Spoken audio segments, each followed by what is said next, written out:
Every morning, my alarm goes off. My radio alarm goes off at 6 o'clock, and I listen to CBC.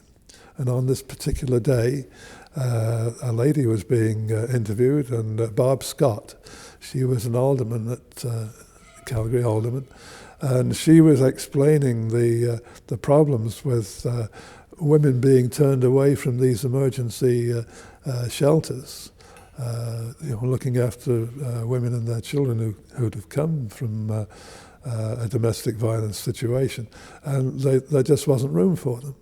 So when I got into the office that morning, I spoke to my right-hand man, who happened to be a woman at that time, and I said, I heard this program. What do you think we can do?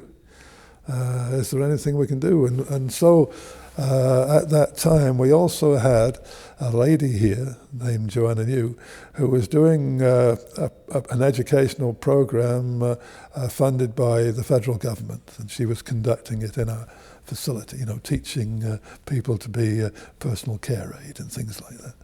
But she had operated a women's emergency shelter in Ottawa, and so Norma Jackson, my right-hand man, got involved.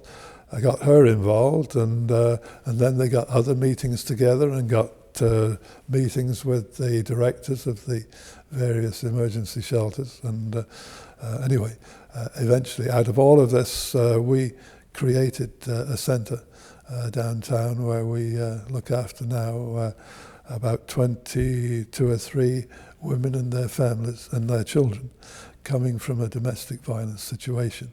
And we have them there for 6 months, around 6 months, and we try to get them to develop a new walk in life. And